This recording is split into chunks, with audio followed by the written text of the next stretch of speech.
Good Morning Business. Le débat.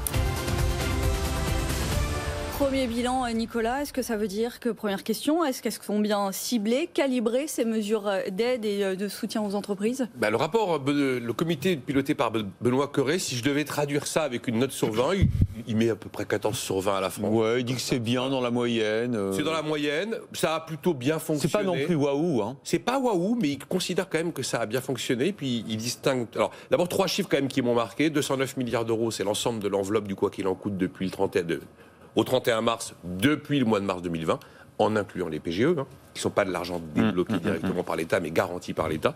Ensuite, 2 milliards 800 millions. C'est le nombre d'heures payées par l'État au titre du chômage partiel, ce qui a fait écrire un de nos confrères récemment, Elisabeth Borne, premier employeur de France.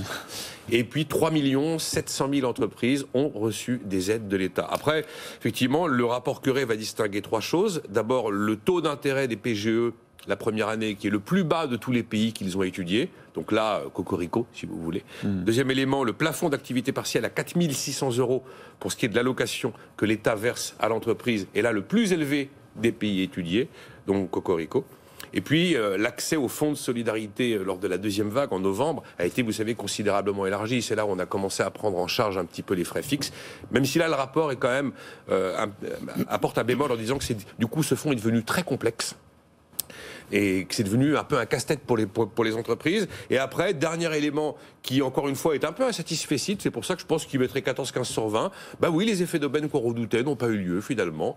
La Direction Générale des Finances Publiques, qui était chargée du Fonds de Solidarité, a su dire non quand il fallait dire non. Ils ont refusé 6 milliards d'apports de fonds. Et puis, les entreprises qui ont sollicité, finalement, le dispositif, c'était pas celles qui allaient crever avant. C'est pas celles qui vont toujours super bien, c'est celles qui ont eu des problèmes de Covid, enfin des problèmes avec la pandémie. Donc tout s'est un peu bien passé. Après, il omet un truc, c'est de dire que si on a passé le cap de 2020 en réduisant avec un nombre de faillites à la baisse, c'est parce que les URSSAF ont fait pause.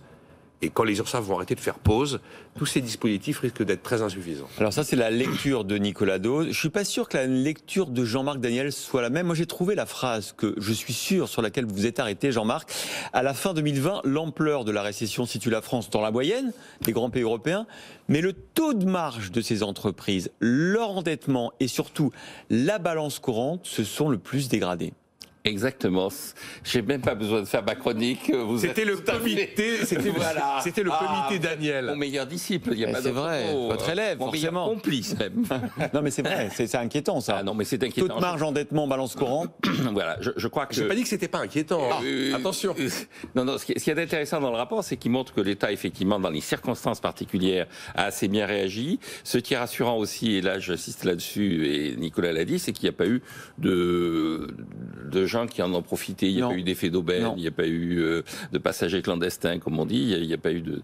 Mais en revanche, sont apparus les problèmes définitifs et structurels de l'économie française, à savoir effectivement des entreprises qui ont un taux de marge faible, des entreprises qui sont très endettées, et donc ça c'est une des conséquences indirectes des politiques monétaires qui sont suivies, et puis surtout ce déficit récurrent de la balance des paiements courants qui montre que l'économie française n'est pas en capacité de répondre à un surcroît de demande et n'est pas un appareil productif capable effectivement de réagir très rapidement. Donc la première priorité à partir de ce rapport, c'est effectivement de tirer les conséquences du satisfecit sur les dispositifs qui ont été mis en place et de voir comment on va sortir des PGE, et puis surtout d'abandonner encore une fois le plan de relance pour se concentrer sur l'aide aux entreprises.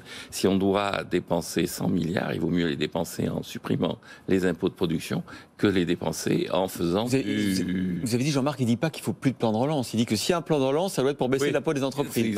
Il évolue petit à petit. Moi, ce qui m'a... Alors là, un aspect un petit peu réaction éditoriale de ma part, ce qui me frappe quand même, c'est que c'est un peu insatisfait. 14-15 sur 20. Je ne compte plus les témoignages recueillis par les médias, envoyés aux rédactions, de quantité de commerçants, de quantité d'entreprises, pas quelques-unes, pas 3-4 à l'heure, qui disent que ça n'a pas fonctionné, qu'ils n'ont pas obtenu les éléments auxquels ils avaient droit, que les montants qui ont été versés sont épiphénoménaux par rapport aux pertes qu'ils ont connues. Enfin bref, qui ont une lecture hyper critique en fait de ce qui a été fait, tout en considérant qu'il y a eu un effort politique. Parce qu'en entendant, en lisant ce rapport Cœuré, je pense qu'il y a certains commerçants qui ont envie de casser leur télévision, si vous voulez. Parce que c'est pas du tout ce qu'ils ont vécu. Et on a vraiment eu des témoignages de gens très sérieux, des bons gros commerces, des bonnes belles boîtes, qui ne comprenaient pas pourquoi ils n'avaient pas leur fonds de solidarité, qui ne comprenaient pas effets pourquoi de la banque seuil, avait les dit non au 50%, PGE. les Ils ne comprenaient pas pourquoi on leur avait demandé une garantie Non, mais c'est nationale vrai. sur le PGE. Bon, et voilà, il y a quand même eu pas mal, il y a eu des loupés aussi qui n'apparaissent pas du tout quand même dans cette note. On posera la question à Benoît Cœuré, qui sera sur ce plateau dans une demi-heure, hein, l'auteur de ce premier rapport d'évaluation de ce quoi qu'il en coûte. Merci Jean-Marc Daniel, Nicolas Dos.